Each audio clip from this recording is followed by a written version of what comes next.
అంటూ గంగాయా ప్రవర్తిత విశ్వనాథాయా నివసిత. ఆ కాశీనగరంలో విశ్వనాథుడు ఉన్నాడు, గంగ ఉన్నది, అంత గొప్పగా ఉన్నదయ్యా. కానీ ఒక్క లోపం ఉన్నది కాశీనగరానికి. ఏమిటా లోపం అంటే ఒక్క పర్వతం కూడా లేదు. ఆ కాశీనగరంలో ఏమి లేదు కండి. ఎవరు చెబుతున్నారు ఈ మాట? పులస్త్య బ్రహ్మ చెబుతున్నాడు. ద్రోణాచల రాజుతో చెబుతున్నాడు, నీ పుత్రుడు ఉన్నాడు కదా గోవర్ధనుడు, ఎంతో బాగున్నాడయ్యా వాడిని చూడ్డానికి. నువ్వు నాకు గనక వాడిని ఇచ్చినట్లయితే నేను తీసుకువెళ్ళి వాడిని కాశీనగరంలో పెడతా. అప్పుడు కాశీనగరం ఏమవుతుంది? పరిపూర్ణం. నదులు ఉన్నాయి, నదములు ఉన్నాయి. ఏమంటే ఉత్తరవాహిని కాదా ఇది? అవునా కదా? నదముగా చెప్పవచ్చు, నదిగా చెప్పవచ్చు.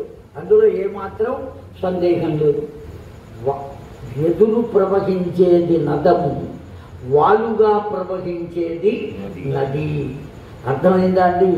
వాలుతో ఇక్కడికి చేరింది, ప్రవాహము ఎదురయ్యింది. కనుక కారణం చేత గంగను ఏమనవచ్చు? నది అనవచ్చు, నదము అనవచ్చు. రెండూ ఉన్నాయి. విశ్వనాథుడు ఉన్నాడు. అంతేకాదు ఎవరు ఆ నగరంలో అడుగుపెట్టినా వాళ్లను చూచి హాజరు వేసుకునేటువంటి విశాలాక్షి ఉన్నది. ఎవరు వచ్చినా వాళ్లకు ఆకలి బాధ లేకుండా ఉండడానికి పెట్టేటువంటి అన్నపూర్ణ ఉన్నది. ఇన్ని రకాలైనటువంటి శక్తులు ఉన్నాయి అక్కడ. దండపాణి ఉన్నాడు, సాక్షి గణపతి ఉన్నాడు, దుండి గణపతి ఉన్నాడు. వీళ్ళందరికన్నా గొప్పవాడైనటువంటి కాలభైరవుడు ఉన్నాడు. ఇన్ని వ్యవస్థలు ఉన్నాయి ఆ కాశీనగరంలో. నేను అక్కడే తపస్సు చేసుకుంటూ ఇలా దర్శించడానికి వచ్చా. కానీ ఒక్క పర్వతం కూడా లేదు. ఆ కారణం చేత నువ్వు అంగీకరించినట్లయితే, ఈ పర్వతాన్ని నాకు అప్పగించినట్లయితే నేనేం చేస్తాను? తీసుకువెళ్ళి కాశీనగరంలో ఉంచుతా. అప్పుడు కాశీనగరం ఎటువంటి స్థితిని పొందుతుంది అంటే పరిపూర్ణమైనటువంటి వ్యవస్థాగత భూమౌ అని చెప్పారు. పరిపూర్ణమైనటువంటి వ్యవస్థాగత భూమౌ. భూమి నిలబడడానికి కారణం ఎవరు? ఏమండి? భూమి కానీ గ్రహాలు కానీ. ఆ పులస్త్య బ్రహ్మ ఎంత గొప్ప మాట చెప్పాడు. ఎవరితో చెబుతున్నాడండి? ద్రోణాచల పర్వత రాజుతో చెబుతున్నాడు. ఈ భూమి కానీ, గ్రహములు కానీ, నక్షత్రములు కానీ ఇవన్నీ కూడా ఒక పద్ధతిలో సంచారం చేస్తున్నాయా? ఎలా పడితే అలా సంచారం చేస్తున్నాయా అంటే ఒకే పద్ధతిలో సంచారం చేస్తున్నాయి. బాగా మీరు ఆలోచించండి. నక్షత్రాలు, అశ్విని నక్షత్రం తర్వాత ఏ నక్షత్రం వస్తుంది? భరణి నక్షత్రమే వస్తున్నదండి. నువ్వెందుకు ప్రతిసారి నువ్వే వస్తున్నావు కదా, ఇప్పుడు నేను వస్తాను అని అశ్విని తర్వాత రేవతి నక్షత్రం వస్తున్నదా? రావటం లేదే. భరణి తర్వాత కృత్తిక, దేని తర్వాత ఏది రావాలో అదే వస్తున్నది. ఎంత సమయం ఉండాలో అంత సమయమే ఉంటున్నది. అంతేకాదు నేను ఇంత సమయమే ఉంటాను అని సిద్ధాంతులకు తెలియజేస్తున్నది. తన యొక్క ఉనికిని కూడా తెలియజేస్తున్నది. పంచాంగంలో వాళ్ళు రాస్తున్నారు కదండి, రాస్తున్నారా లేదా? ఆ పాఠ్యమి విధియ తదియ చవితి కాలమానం ప్రకారం ఇదిగో ఇది ఇంతవరకు ఉంటుంది, ఇంతవరకు ఉంటుందని వాళ్లకు ఎవరు చెప్పారండి? ఆ కాల గణనము తెలియజేస్తుంది. ఆ గణనమును అందజేసేవి ఏవయ్యా అంటే అవే అందజేస్తున్నాయి. ఆ తిథి దేవతలు, ఆ నక్షత్ర దేవతలు, ఆ భూదేవి, అనేకములైన గ్రహాలు, సూర్య చంద్రాదులు, ఇవన్నీ కూడా తెలియజేస్తున్నాయి. ఎట్లా తెలియజేస్తున్నాయి అంటే ఒకే కక్ష్యలో తిరుగుతున్నాయి ఈ మొత్తం అన్నీ కూడా. ఎట్లా తిరుగుతున్నాయండి? ఒకే కక్షలో భూమి తన చుట్టూ తాను తిరుగుతూ సూర్యుని చుట్టూ తిరుగును అని కదా శాస్త్రం చెప్పింది. వేదాలు కూడా అదే మాట చెప్పినాయి. సైన్స్లో ఆ టీచర్ మనకు చెప్పవలసిన ఆవశ్యకత లేదండి. వేదము కూడా ఇదే మాట చెప్పాను. అర్థమైందా? మనకు అర్థం కావటం కోసం పురాణాల్లో కథలుగా వ్యాస భగవానుడు అందించాడు. ఆ కథను చూసి మనం భ్రమపడుతున్నాం. వాస్తవానికి వేదం ఏం చెప్పింది అంటే భూమి తన చుట్టూ తాను తిరుగుతూ సూర్యుని చుట్టూ తిరుగుతున్నది. ఎట్లా తిరుగుతుందండి? భూమి ఒకే కక్షలో తిరుగుతుంది. ఎప్పటికీ ఒకే రొటేషన్, ఒకే వేగం. ఆ వేగం పెరగదు, తరగదు. ఇట్లా దాన్ని నడిపేటువంటి వాడు ఎవడు? ఆ సూర్య చంద్రులను నడిపేవాడు ఎవడు? నక్షత్రములను సంచరింపజేసేవాడు ఎవడు? తిథి దేవతలను సంచరింపజేసేవాడు ఎవడు? ఇవన్నీ ఒక చోట పట్టి వాటిని తన ఇష్టము వచ్చినట్లుగా జాగ్రత్తగా ఒకే విధానంలో ఎవరు నడుపుతున్నారో వాడికి ప్రీతిపాత్రమైన వాడు నీ పుత్రుడయ్యా. ఆ గోవర్ధన పర్వతాన్ని గురించి చెప్పిన మాట ఎవరు చెప్పారు అంటే ఆ పులస్త్య బ్రహ్మ చెప్పారు. వాడికి ప్రీతిపాత్రమైనటువంటి వాడు కావాలి అని ఆ మోక్ష దేవత తాను ఎక్కడికి వెళుతోందో అక్కడ గోవర్ధనం లేకుండా నేను ఉండను అని చెప్పి కదా ఇక్కడికి తీసుకొచ్చింది. అంత గొప్పదైనటువంటి దాన్ని కొంతకాలం నాకు ఇవ్వకూడదు, నేను తీసుకువెళతానయ్యా. వెంటనే ఆ ద్రోణాచలేశ్వరుడు ఏం చేశాట, నాయనా ఈ పులస్త్య బ్రహ్మ చాలా గొప్పవాడయ్యా, మంచివాడు, సామాన్యుడు కాదు. అర్థమైందండి. ఇంకో మాట కూడా అన్నట్ట, పట్టుదల పడితే వదిలేటువంటి లక్షణం ఈ వంశానికి లేదు. వీళ్ళ అబ్బాయి వీళ్ళ మనవడు కూడా ఎటువంటి వాడంటే మనకు తెలుసు కదా. ఎవరు పులస్త్య బ్రహ్మ యొక్క మనవడు? ఎవరు? రావణాసురుడు. ఎటువంటి వాడంటే చిట్ట చివరికి పేగులను బయటకు తీసి వీణ వాయించి పరమేశ్వరుని మెప్పించి ఆత్మలింగమునే తీసుకువెళ్ళడానికి సిద్ధపడినటువంటి వాడు. వీళ్ళందరికీ మధ్యలో భంగం కలగడం అనేది శాపం అండి. ఎవరందరికీ? రావణాసురుడికి కూడా ఆత్మలింగాన్ని తీసుకెళ్తుంటే ఎవరు వచ్చారు? గణపతి వచ్చాడు. ఆ వచ్చినటువంటి వాడు ఏం చేశాడు? జాగ్రత్తగా దీన్ని కాస్త పట్టుకోవయ్యా అంటే నేను పట్టుకుంటా, కానీ 3 సార్లు నిన్ను పిలుస్తాను, నువ్వు వచ్చావా సరే ఉంది, లేకపోతే ఎక్కడున్నానో అక్కడ పెట్టేస్తా. ఆ తర్వాత మాత్రం పైగా ఇది ఎక్కడైనా మధ్యలో ఒక చోట పెడితే మళ్ళీ నువ్వు తీసుకెళ్ళలేవు అని పరమేశ్వరుడే చెప్పాడు. వెంటనే అన్ని శాస్త్రాలు చదివిన రావణాసురుడు అర్థం చేసుకోవాలి కదండి. ఎక్కడైనా ఒక చోట పెడితే తీసుకెళ్ళలేవు అని ముందే చెబుతున్నాడు అంటే పెట్టే స్థితిని నాకు కల్పిస్తాడేమో అని ఆలోచన రావద్దు ముందు. ఆ ఆలోచన రాక సంధ్యావందనం చెయ్యాలి కనుక ఒక్కటి గుర్తుపెట్టుకోవాలండి. సంధ్యావందనం చేయటం అంటే కేవలం ఆ పళ్ళెము, ఆ గ్లాసు, చెంచా వేసుకుని ఓ ఆసనం వేసుకుని అక్కడ కూర్చుని మంత్రం చెప్పడం మాత్రమే సంధ్యావందనం. ఆ సమయంలో కూర్చుని భగవన్నామస్మరణ చేసినది సంధ్యావందనం. వందనం అంటే ఏమిటండి అర్థం? వందనం అంటే ఏమిటి? ఆరాధన. ఆ సంధ్యా సమయములో చేసేటువంటి ఏ ఆరాధన అయినా అది దేని కిందికి వస్తుంది అంటే సంధ్యావందనంతో సమమే ఉంటుంది. నేను చేసుకోలేకపోయానే అనేటువంటి దిగులు లేదు. అదేదో ప్రతిరోజు చేస్తున్న వాడికి మళ్ళీ ఇవాళ ఏమిటోనండి పిచ్చివాడిని అయిపోయాను, నేను చేయలేదు సంధ్యావందనం అని ఏదో నటిస్తూ ఉంటాడు వాడు. ఇవన్నీ కూడా పైపోయిన వ్యవహారం. నువ్వు కేవలం అవన్నీ ఆ ఉపాయనాలు అక్కడ పెట్టుకుని చేయవలసిన అవసరం లేదు. ఆ సమయంలో నువ్వు చేసేటువంటి దైవ కార్యము ఏదైనా దేంతో సమానము అంటే సంధ్యావందనంతోనే సమానం. అందులో ఏమాత్రం సందేహం లేదు. ఈ మంత్రాల కన్నా ముందు పుట్టింది కదండి అది. ఏది పుట్టింది? భగవన్నామము. అన్నిటికన్నా ముందు పుట్టింది అది భగవన్నామమే. సృష్టి కన్నా ముందు ఉన్నది భగవన్నామం. భగవంతుడు ఎప్పుడైతే ఉన్నాడో వాడి నామం వాడితో పాటే ఉన్నది కనుక అన్నిటికన్నా ముందు ఉన్నవాడెప్పుడు? భగవంతుడే, సాక్షాత్తు పరబ్రహ్మం. వాడి నామం కన్నా మించినటువంటి మంత్రం ఇంకొకటి లేదు.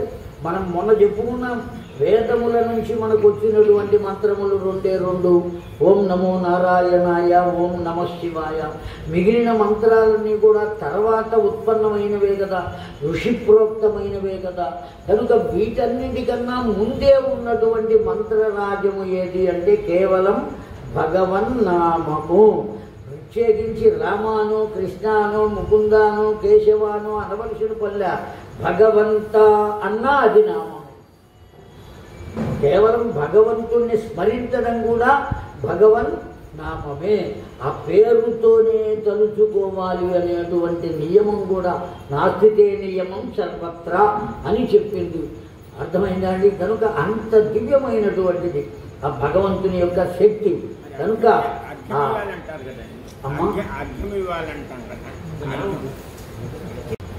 ఈ కలియుగంలో చెయ్యక్కర్లా, నేను సత్క్రతువు చేస్తాను చెయ్యాలి అని అనుకుంటే చాలు, ఆ పుణ్యం వచ్చేస్తుందట. అందుకనే అహంకాశం గమిష్యామి అంటే చాలు, వెళ్ళి వచ్చినటువంటి పుణ్యం వస్తుంది అని చెబుతున్నారు. పురాణాలన్నీ చెబుతున్నాయి, మనకు వ్యాస భగవానుడు చెప్పాడు కదండి. మరి పాపం అనేది చేస్తే కానీ రాదటండి కలియుగంలో, అర్థమైందా అండి? కర్మ చేస్తే కానీ రాదట, కానీ పుణ్యానికి మాత్రం మనస్సు చాలు. అందువల్ల నేను మనస్సుతో ఏ పనైనా చేయవచ్చండి. ఖర్చు లేదు, అదేదో చిటికల పందిరి అంటారే, పందిరి వేసేసాం అయిపోయి. కనుక మనస్సు ఉన్నదే మన ఏవో మనుష్యాణం కారణం బంధమోక్షయో, అన్నిటికీ ఆధారమైన భూమిక ఏదయ్యా అంటే ఆ జీవుని మనస్సు, వాడిని నడిపించేటువంటిది. అర్థమైందండి? కనుక మనం ఎవరిని you must control your soul, నీ మనస్సుని నీవు నీ అధీనంలో పెట్టుకో, నీ అధీనంలో పెట్టుకోవాలి, కానీ శరీరం యొక్క అధీనంలో ఉంచరాదు. అర్థమైందండి? ఆ శరీరం చెప్పడానికి ఏం చెబుతాం, కానీ ఆచరణకు వచ్చేటప్పటికి ఎంత సాధన చేస్తే వస్తుంది. అందుకనే పెద్దలు ఓ మంచి మాట చెప్పారు, సాధకులు లక్షల మంది ఉన్నారు, సిద్ధులు ఒకళ్ళో ఇద్దరో ఉన్నారు అన్నారు. సాధకులు ఎంతమంది ఉన్నారు? లక్షల మంది ఉన్నారు, సిద్ధులు ఒకరో ఇద్దరో ఉన్నారు. అంతే. ఎంతోమంది సాధన చేస్తుంటే అందులో సిద్ధి పొందేవాళ్ళు ఎంతమంది. కనుక ఆ సాధనా క్రమం అనేది జరుగుతూనే ఉంటుంది. ఆ దివ్యత్వాలు మన కళ్ళకు కనబడుతూనే ఉంటాయి. ఎన్ని పొందగలుగుతామని పొందగలుగుతాం, పొందలేనివి పొందలేము. కేవలం మనం మాత్రమే కాదు, రావణాసురుడు అంతటి వాడే పొందలేకపోయాడు. ఇంకా తపస్సు చేసి అన్ని చేసి ఆత్మలింగాన్ని పొంది కూడా లింగాన్ని ఎక్కడ వదిలిపెట్టి వెళ్ళిపోవలసిన దుర్గతి కలిగిందండి. మహాబలేశ్వరుడు అనే పేరుతో అక్కడ ఉన్నాడు. ఇప్పుడు మనం వెళ్ళి చూసుకోవడానికి వీలుగా ఉన్నాడా లేడా అండి? వెళ్ళి చూసుకుని వస్తున్నాం. కనుక ఎంత దివ్యమైనటువంటి క్షేత్రం. వాడు ఆ రావణాసురుడు తీయడానికి అనేక ప్రయత్నాలు చెయ్యగా చెయ్యగా చెయ్యగా చెయ్యగా ఈశ్వరుని ఆత్మలింగమే అరిగిపోయి గోవు యొక్క కర్ణము వలె మారిపోయింది. కనుక ఆ లింగము ఉన్న ప్రదేశానికి గోకర్ణ క్షేత్రము అని పేరు. అసలు ఆ లింగడి పేరు మహాబలేశ్వరుడు. అంతకన్నా బలం కలిగినటువంటి వాడు ఎవరుంటారు? ఎందువల్ల అంటే ఆత్మ బలమును మించిన బలం ఇంకొకటి ఏది? కనుక ఈ వంశానికి అందరిగా పులశ్చ బ్రహ్మగతి కూడా అంతే. నాకు ఇవ్వవయ్యా అంటే వస్తాడో లేదో అనయ్యా, అయినా నేను ప్రయత్నం చేస్తా. ఎందుకంటే ఒకవేళ నేను పంపను అన్నాడనుకోండి, శప్తో భయం అన్నారు వెంటనే. నారదుడే చెబుతున్నాడు బహుళాసునకు, శపిస్తాడేమో అనేటువంటి భయం. శప్త ఏమవుతుందో, ఎందుకు వచ్చింది, అయినా ప్రయత్నం చేద్దాం, ఆయన వెంట పంపిస్తే వచ్చే నష్టం ఏమీ లేదు, మగపిల్లవాడే కదా అనేటువంటి ఆలోచన చేత ద్రోణాచలేశ్వరుడు ఈ గోవర్ధనేశ్వరునకు చెప్పాడండి, నాయన ఈయన పిలుస్తున్నాడు, నువ్వు ఆయన వెంట వెళ్ళాలి అని చెబుతున్నాడు. ఎప్పుడైతే చెప్పాడో వెంటనే గోవర్ధనేశ్వరుడు ఒక మాట అన్నాడు, తండ్రి వెళ్ళడానికి నాకేం అభ్యంతరం లేదు, నాకు కూడా అనేక ప్రాంతాలు చూడాలి అని ఉన్నది, వెళతా. కానీ ఒక్క నియమం, నన్ను మధ్యలో ఎక్కడా ఒక చోట దింపకుండా తీసుకువెళ్ళి కాశీనగరంలో పెట్టా. అర్థమైందా అండి? ఏమిటి దీని వెనుక ఉన్న తత్వం అంటే, విశ్వనాథుణ్ణి చూచేవాడు దిక్కులు చూడరాదు అని అర్థం. విశ్వనాథుణ్ణి చూసేవాడు ఏం చూడరాదండి? ఆ భవనం బాగుందా, గోపురం బాగుందా, దీనికంతా బంగారం వేశారా, దాని మీద ఏ విగ్రహాలు ఉన్నాయి, ఇవన్నీ మనకు అక్కర్లేదండి. మనకు కావాల్సింది ఏంటి? ఆ పలకల్లే సన్నగా అలా ఉండి ఆ గోతిలో కూర్చున్నవాడు ఉన్నాడే, వాడు కావాలి. అర్థమైందా అండి? కంటి చూపు చేత కానీ చేతి స్పర్శ చేత కానీ మనం ఎవరిని పొందాలి అంటే కేవలం వాడి దివ్యత్వాన్ని పొందాలి. దివ్యత్వం లేకపోతే ఎన్ని కోట్ల మంది వస్తారా ఒక్కసారి ఊహించండి. ఒంటరిగా కూర్చొని ఎక్కడి నుంచి వస్తున్నారండి వీళ్ళంతా పిచ్చివాళ్ళ? శాస్త్రవేత్తలు వచ్చి ఇక్కడ ఉన్నటువంటి శక్తిని, ఏ విధమైనటువంటి శక్తి ఉన్నది అని పరిశోధన చేస్తున్నారు కదండి. ఇతర దేశాల నుంచి కూడా వచ్చి వాళ్ళకున్న సంపదలన్నీ వదులుకుని పిచ్చి వాళ్ళై జుట్టు పెంచుకుని వస్త్రం ఉన్నదో లేదో కూడా తెలియనటువంటి స్థితిలో కాశీనగరంలో సంచరిస్తున్న పరదేశీయులు ఈ భూమి మీద ఉన్నారు. దేనికోసం ఉన్నారండి వాళ్ళు? ఇవి తెలియక ఉన్నారా? వాళ్ళేమీ సుఖాలు అనుభవించలేరా? దివ్యత్వాన్ని పొందలేరా? మహిమనత్వమును పొందలేరా? వాళ్ళన్నీ పొందగలరు, కానీ వాళ్లకు ఏవి అక్కరలేని స్థితి ఏర్పడింది. దేనివల్ల ఏర్పడింది అంటే వాళ్ళ పరిశోధన వల్ల ఏర్పడింది. ఆ పరిశోధనలో అక్కడ ఉన్నటువంటి పవర్ ఏమిటో తెలిసింది, అక్కడ ఉన్నటువంటి శక్తి ఏమిటో తెలిసింది. అందుకనే వాళ్ళు ఆ విధంగా సంచరిస్తున్నారు. లేకపోతే కోట్ల రూపాయలు ఎందుకు వెచ్చిస్తారండి ఇక్కడికి వచ్చి? వాళ్ళు కష్టపడి సంపాదించింది వాళ్ళు తెలుసుకోగలుగుతున్నారు ఆ దివ్యత్వాన్ని. కనుక దివ్యాత్మస్వరూపులారా, ముముక్షువున దివ్యమైనటువంటి మోక్షతత్వాన్ని అందించగలిగిన గోలోక భూమిలో నివసించి వచ్చినటువంటి రాజు ఇప్పుడు ఎవరితో వెళ్ళడానికి సిద్ధపడ్డాడు అంటే పులస్త్యునితో వెళ్ళడానికి. అయితే పులస్త్యుడికి ఓ నియమాన్ని చెప్పాడు. ఏమని? మధ్యలో ఎక్కడా దించరాదు. ఎక్కడ ఉన్నదని చెప్పుకున్నాము ఈ పర్వతం? శాల్మల ద్వీపము అక్కడ ఉన్నది. ఆ ద్రోణాచలానికి కొడుగ్గా అక్కడే పుట్టాడు. ఇప్పుడు ఈ రాజు ఏం చేస్తున్నాడు? పులస్త్య బ్రహ్మ ఏం చేశాడు? నేను తీసుకువెడతానయ్యా, మధ్యలో ఎక్కడా దింపరాదు. నేను దింపనయ్యా, నిన్ను ఎట్లా తీసుకువెడతాను నేను? తృణమివ అన్నాడండి. ఒక గట్టి పర్రకను చేత్తో పట్టుకుని తీసుకెళ్ళినట్టుగా తీసుకువెడతాను, ఆ శక్తి నీకు తెలియదయ్యా అన్నాడు. ఎవరు అన్నది? పులస్త్య బ్రహ్మ. ఆ మంచిదయ్యా, నువ్వు తీసుకువెడితే అంతకన్నా కావాల్సిందే లేదు, మధ్యలో ఎక్కడా పెట్టవద్దు అన్నాడు. సరేనన్నాడు. ఇప్పుడు సాక్షాత్తు ఆ ఉన్నటువంటి గోవర్ధన పర్వత రాజు ఎక్కడ చేరాడు అంటే దక్షిణ హస్తేన నికుంజాతథ ప్రవర్తయ మధ్యం ఉపస్థిత అన్నాడు. సరాసరే సూక్ష్మ రూపంలో వెళ్ళి, ఎందుకంటే మనం ముందే చెప్పుకున్నాం ఆయా పర్వతములు ఎటువంటి రూపాన్నైనా పొందగలిగినటువంటి శక్తి వాటికి ఉన్నది. ఇప్పుడు ఆ పర్వతం, గోవర్ధన పర్వతం ఎక్కడికి చేరింది అంటే ఆ పులస్త్య బ్రహ్మ యొక్క అరిచేతిలో చేరిందండి. ఓ చిన్న గులకరాయి వలె చేరింది. సూక్ష్మ రూపమివ, ఒక చిన్న గులకరాయిలాగా ఆ చేతిలో చేరింది. ఎప్పుడైతే చేరిందో హాయిగా తీసుకువెడుతున్నాడు. ఇంతేనా, నేను ఇంత పెద్ద పర్వతం కదా, ఎంత బరువు ఉంటుందో అని అనుకున్నా. అయినా నా మీద ఉండే నమ్మకం చేత నీకెందుకు తీసుకువెడతానయ్యా అని చెప్పా. అయినప్పటికీ మోయగలనా లేదా అనేటువంటి సందేహం లోపల ఉండి తీరింది నాకు. కానీ ఇప్పుడు ఆ రూపం చూసిన తర్వాత చాలా పిలిప్లాయమానంగా దాన్ని వెంట తీసుకువెళ్ళేటువంటి అవకాశం నాకు లభించింది కదా. ఈ విధంగా కూడా భగవంతుడు నాకే అనుకూలవంతుడు అయ్యాడు అని భావించాడండి. అయితే అక్కడి నుంచి ఆకాశ మార్గాన వస్తున్నాడు ఆ పులస్త్య బ్రహ్మ. వస్తూ ఉంటే మధ్యలో మధుర మండలం కనపడింది. ఎవరికి కనపడింది? ఈ గోవర్ధన గిరి రాజుకు కనపడింది. ఎప్పుడైతే కనపడిందో ఆ మండలాన్ని చూశాడు. ఆ మండలంలో సంచరించేటువంటి ఏమండి ఆ పురం పేరు ఏమిటో తెలుసునా? బర్హిస్ నగరము. దాని పేరు ఏమిటండి?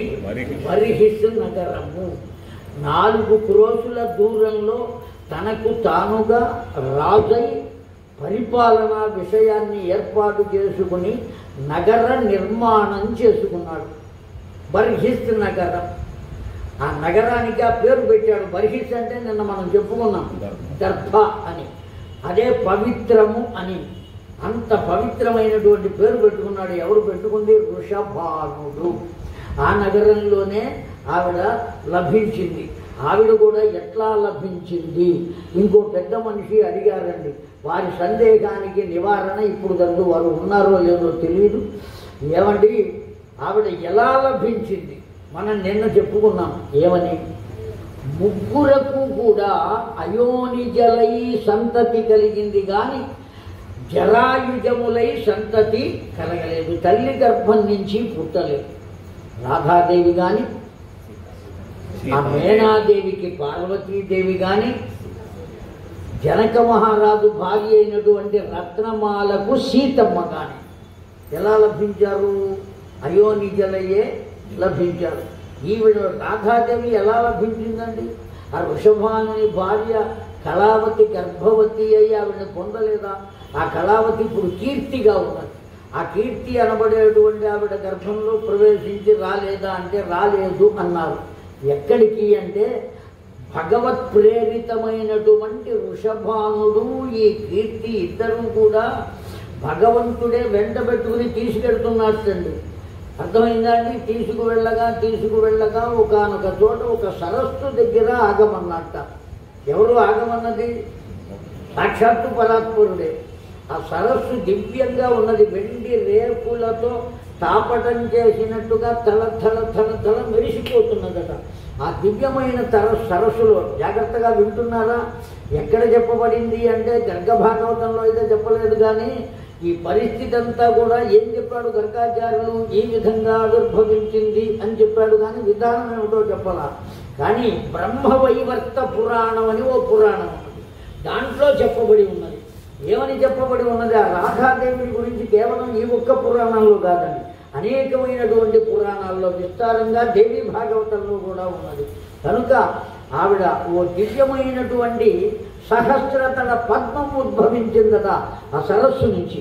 ఆ పద్మము నుంచి త్రికోణమైనటువంటి పద్మం ఒకటి వచ్చిందట. ఆ పద్మము నుండి బిందు పద్మం వచ్చిందట. ఎన్ని పద్మాలు వచ్చినాయి అంటే 3 పద్మాలు వచ్చినాయి. ఆ 3వ పద్మంలో పసిపిల్ల పడుకుని ఉన్నదట. ఇప్పుడు ఆ పరాత్పరుడు, నీవు వెళ్ళి కీర్తిమాత ఆ పిల్లను తెచ్చుకోవమ్మా.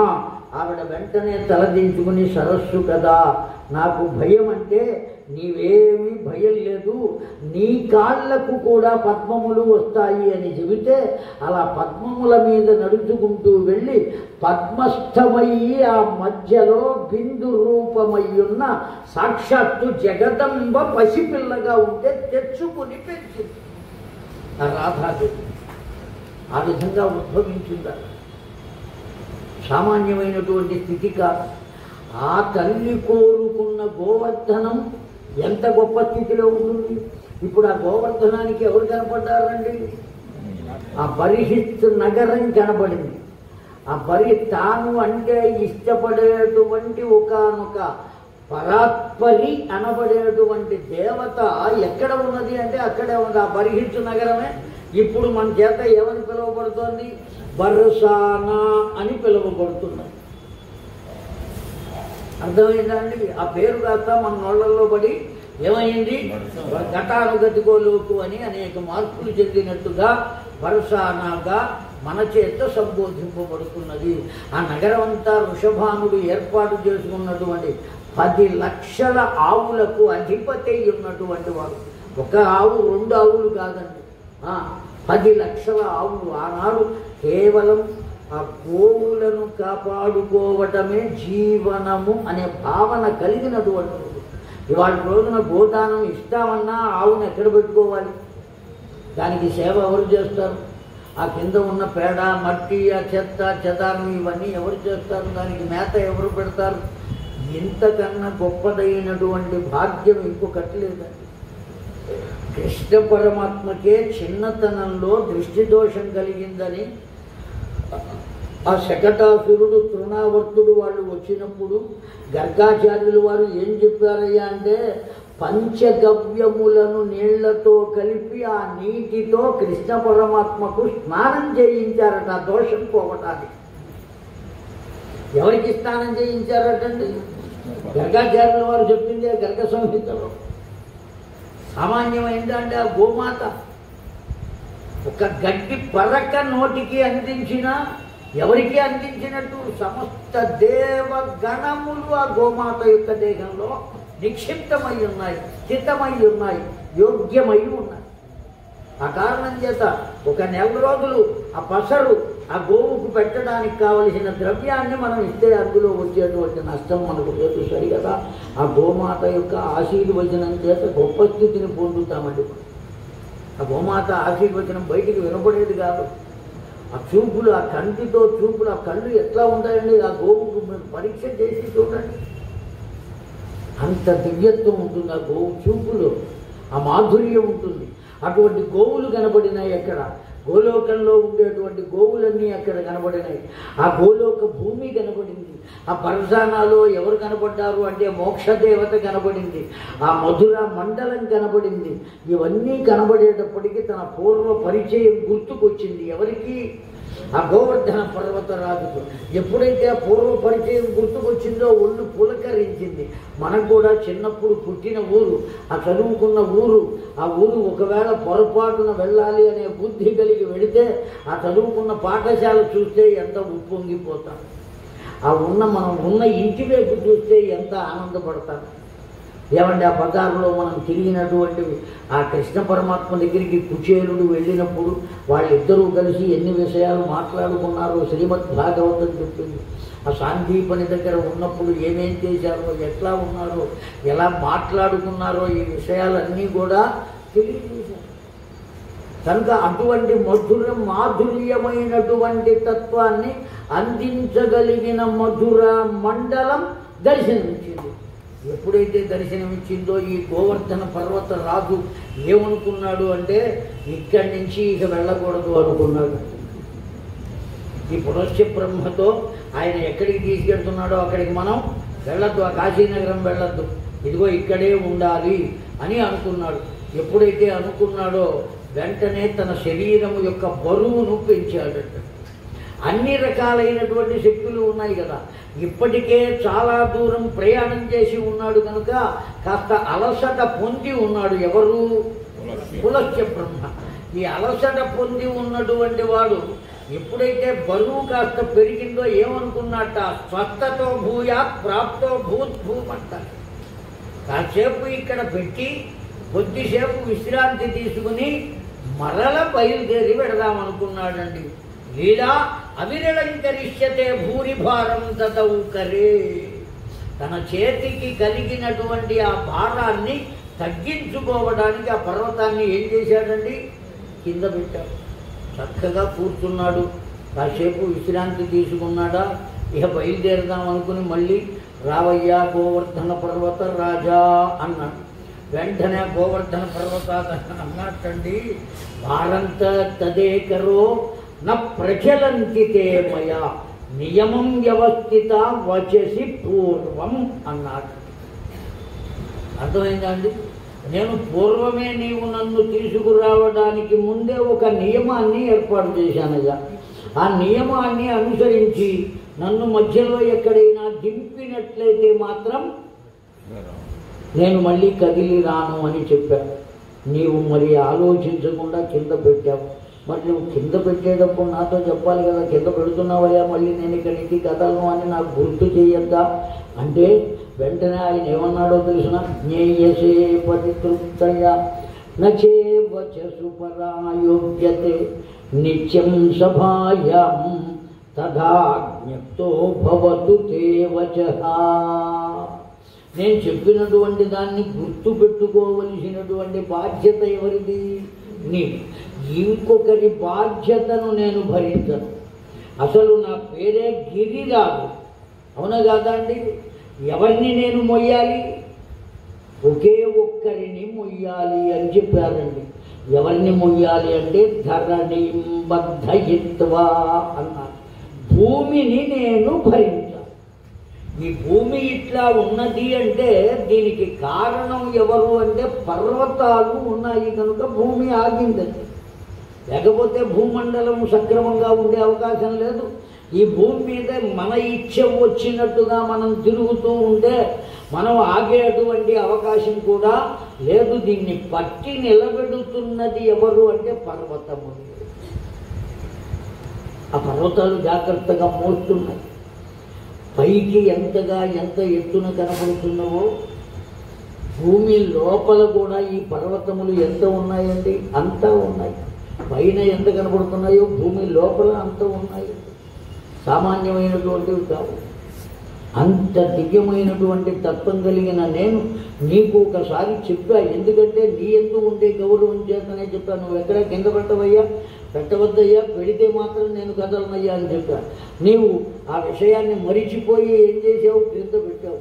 మరుపు అనేటువంటిది సహజమైనటువంటిది. చెప్పిన మాటను నిలబెట్టుకోవడం అనేటువంటిది నాకు సహజమైనది. కనుక ఇక్కడి నుంచి కదిలేటువంటి అవకాశం లేదు. నన్ను ఇంత మోసగిస్తావా? ఎవరన్నారండి? పులస్త్య బ్రహ్మ అన్నారు. ఎంత మోసం! నీవు నాతో పాటు కాశీనగరానికి రాకుండా ఉండటం కోసం ఇంత పని చేస్తావా? నీవు నన్ను మోసగించావు కనుక శపిస్తున్నా అన్నాడు. కిలమాత్రం హి నిత్యత్వం క్షీణతయా ప్రతివత్సరా. ఒక్క మాట అనేశాడు అంతే. మహానుభావులైనటువంటి వాళ్ళు ఒకవేళ వాళ్ళల్లో లోపం ఉన్నప్పటికీ కూడా అనుభవ తత్వం పోతుంది. అది కూడా ఆ అనుభవ తత్వం కూడా మహత్ అనుభవ తత్వం, మహదనుభావ తత్వం. ఆ తత్వం ఎక్కడికి పోదండి. ఇప్పుడు ఆ గోవర్ధనగిరిని అతడు తీసుకువెళ్ళలేకపోవచ్చు, కానీ అతడి మాటకు బలం లేకుండా ఉంటుందా? అతడు ఏ వంశ సంజాతుడు అంటే సాక్షాత్తు బ్రహ్మవంశ సంజాతుడు, పులస్త్య బ్రహ్మ. మానసపుత్రులు వాళ్ళు. దక్ష ప్రజాపతి కానీ, త్వష్ట ప్రజాపతి కానీ, ఈ పులస్త్య బ్రహ్మ కానీ, కశ్యప ప్రజాపతి కానీ, కర్దమ ప్రజాపతి కానీ, ఈ ప్రజాపతులందరూ ఎలా ఆవిర్భవించారు? తల్లి గర్భం నుంచి వచ్చినటువంటి వాళ్ళు కాదు. దివ్య దేహములు కలిగినటువంటి వాళ్ళు. మానసపుత్రులు. ఆ బ్రహ్మదేవుని యొక్క సంకల్పమాత్రం చేత, సంకల్పమాత్ర సంతాన ప్రాప్తి. ఆ సంతానం మరీచి మొదలైనటువంటి వాళ్ళు, సప్త ఋషులు, వీళ్ళంతా ఎలా వచ్చారు అంటే సంకల్పమాత్రం చేత వచ్చారు. ఆ బ్రహ్మదేవుని యొక్క సంకల్పమాత్రం చేత. ఆ కారణం చేత వాళ్ళ శక్తి వాళ్ళకు ఉన్నది. ఇక్కడ గోవర్ధన పర్వతాన్ని మాత్రమే కదపలేకపోయాడు. అన్నంత మాత్రం చేత వాళ్ళు శక్తిహీనులు అని మనం భావించవలసినటువంటి ఆవశ్యకత లేదు. ఆ కారణం చేత తిలమాత్రం హి నిత్యత్వం క్షీణతయా ప్రతివత్సరా. సంవత్సరానికి ఒక నువ్వు గింజంత తరుగుతూ ఉంటావయ్యా. ఒక సంవత్సరానికి. అర్థమైందా అండి? ఒకప్పుడు ఉన్నటువంటి గోవర్ధనగిరి ఆ ఉన్నతత్వం ఇప్పుడు లేదట. చాలామంది పరిశోధన చేసేటువంటి వాళ్ళు చెబుతున్నారు తరిగిందయ్యా. ఎందువల్ల తరిగింది అంటే ఇదిగో దీనివల్ల తరిగింది. కనుక అన్ని రకములైనటువంటి వ్యూహములను నడిపేవారెవరు? అక్కడే ఉండి ఆ సాక్షాత్తు రాధికా మాత భూమండలానికి రావడానికి నేను అంగీకరించను, గోవర్ధన పర్వతం లేకుండా నేను అంగీకరిస్తాను అంటే గోవర్ధన పర్వతాన్ని భూమండలానికి పంపించాను. తీరా ఆ రాధికాదేవి ఎక్కడ ఉన్నది? ఇప్పుడు మధురా మండలంలో ఉన్నది. ఆ గోవర్ధన పర్వతం ఎక్కడ ఉంది? శాల్మల ద్వీపంలో ఉన్నది. అక్కడ ఉన్నటువంటి గోవర్ధన పర్వతాన్ని మధురా మండలానికి రాధికాదేవి కోసం చేర్చాలి అంటే ఏం చేయాలి? తానే తీసుకొచ్చి ఇక్కడ పెట్టవలసినటువంటి ఆవశ్యకత లేదు. అందువల్ల ఈ పులస్త్య బ్రహ్మ ద్వారా దానిని అక్కడ నుంచి తెప్పించి అతడినే తనంతట తానుగా మధురా మండలాన్ని చూచేవానిగా చేసి, చూచిన తరువాత తనంతట తాను బరువు పెంచుకుని మధురా మండలంలో సుస్థాపితమయ్యేటువంటి వ్యూహాన్ని రచించిన వారికి నేను నమస్కరిస్తున్నానయ్యా అని చెప్పాడు. ఎవరు? గోవర్ధన పర్వతరాజు.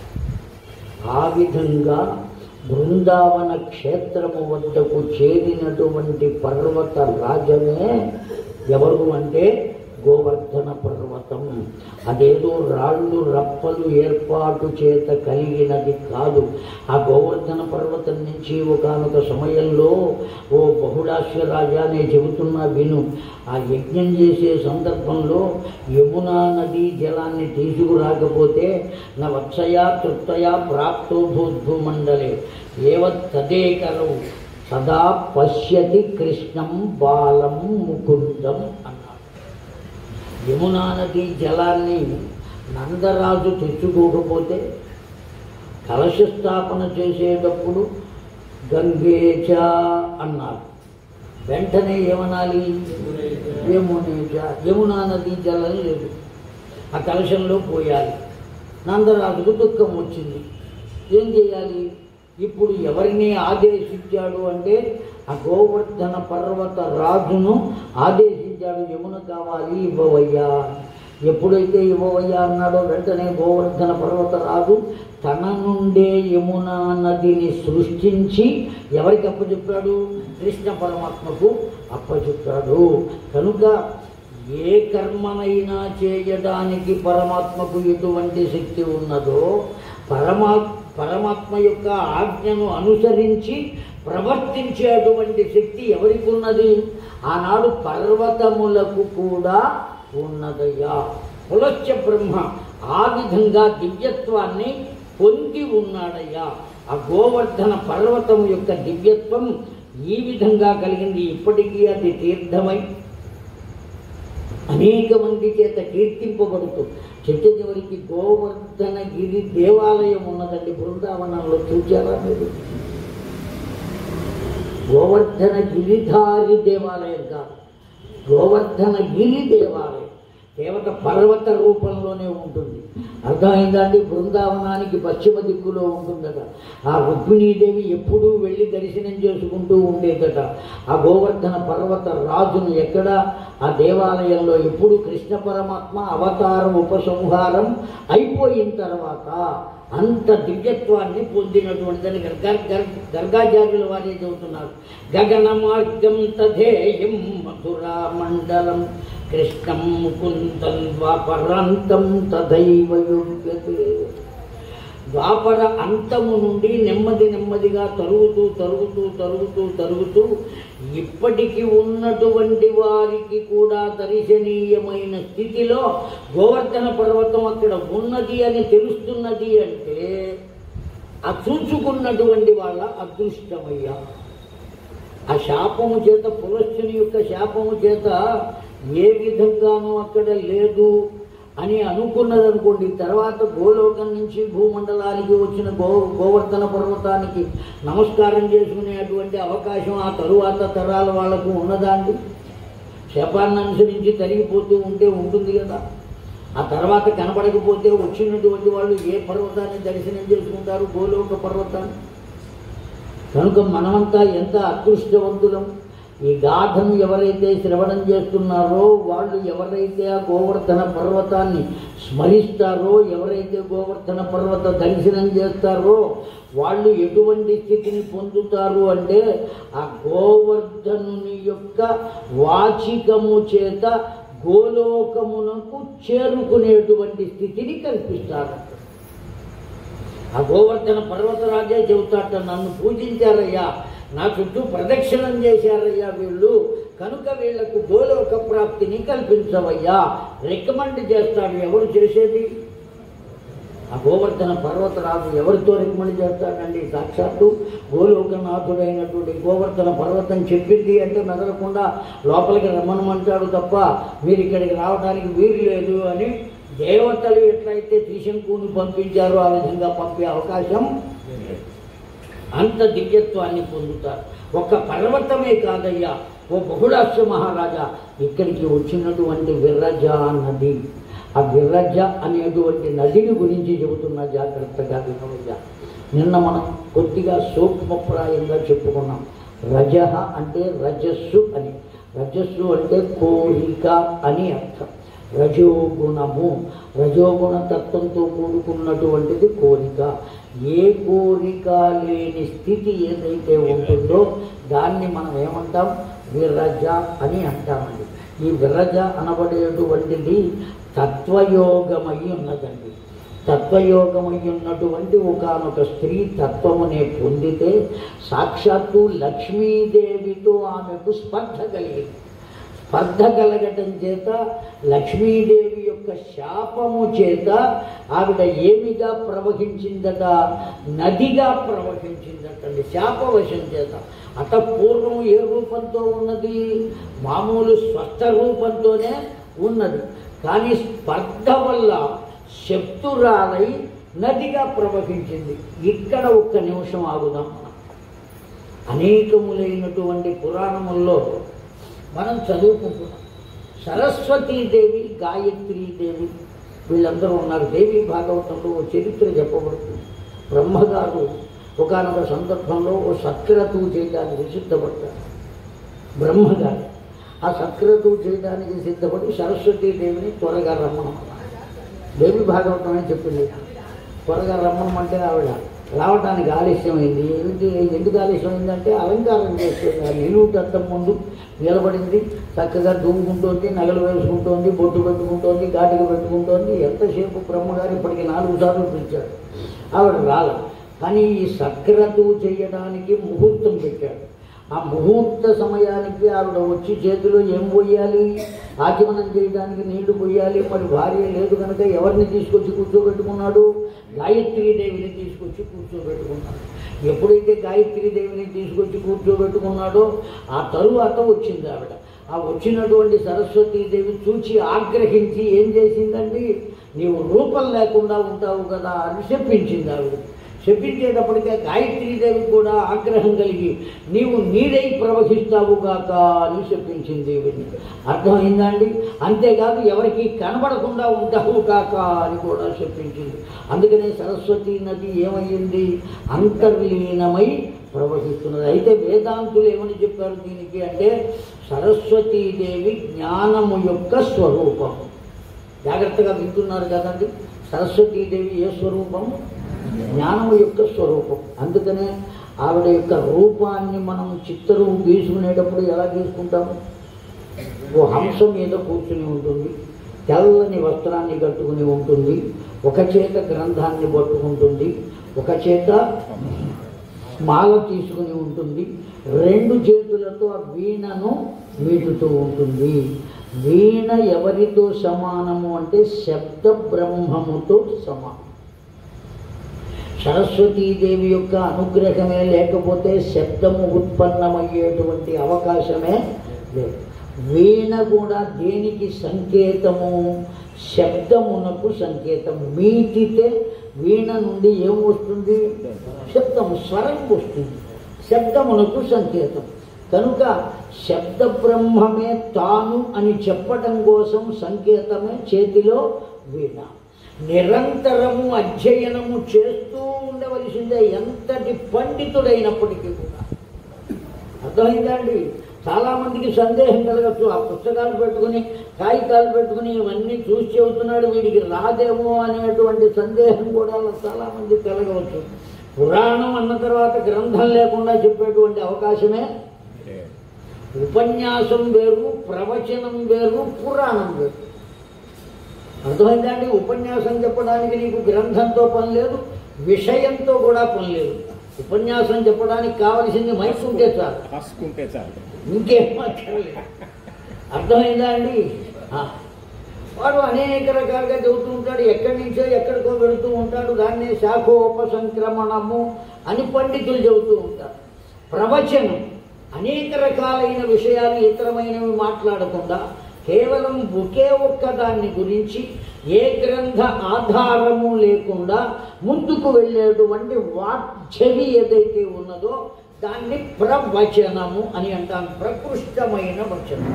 పురాణం అని అన్నాము అంటే ఆ పురాణానికి సంబంధించిన గ్రంథము ఆధారం లేకుండా ముందుకు వెళ్ళేటువంటిది ద్రోహము అన్నారు. ఖచ్చితంగా ముందు తీరవలసిందే, దాన్ని చూస్తూ చెప్పవలసిందే, ఆ శ్లోకాలు చూస్తూ చదువుకోవలసిందే. అందులో ఏ అక్షరం కొంచెం తేడా వచ్చినా అర్థాలు ఏమైపోతాయండి?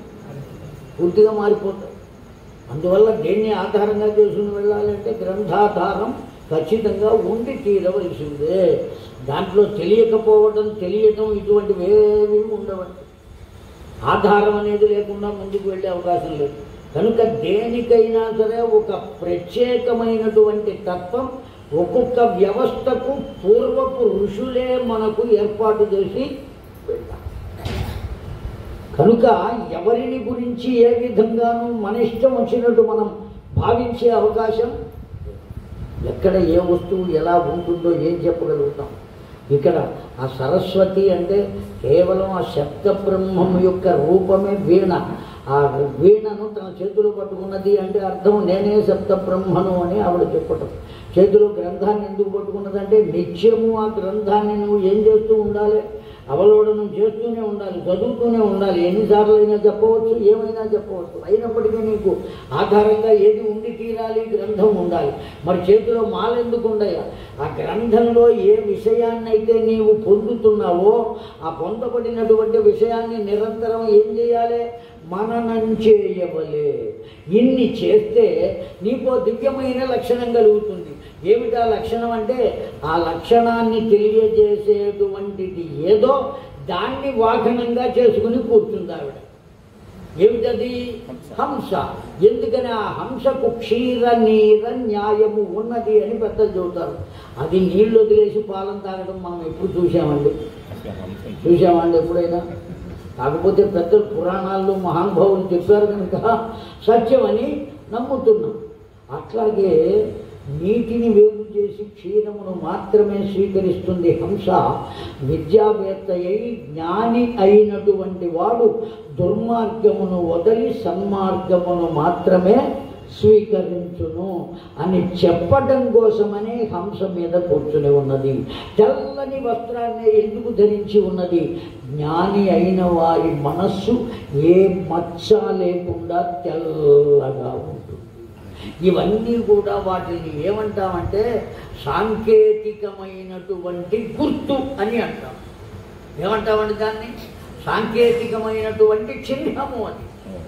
అంతేగాని సరస్వతీదేవి ఆ రూపంలోనే ఉంటుందా?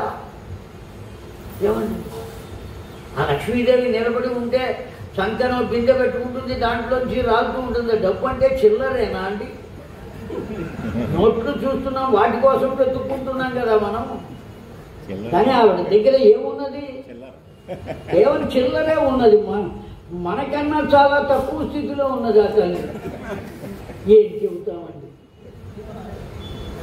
ఇవన్నీ మనం కల్పించుకున్నటువంటి కల్పనలే కానీ వాస్తవములు కాదు కాదు కాదు.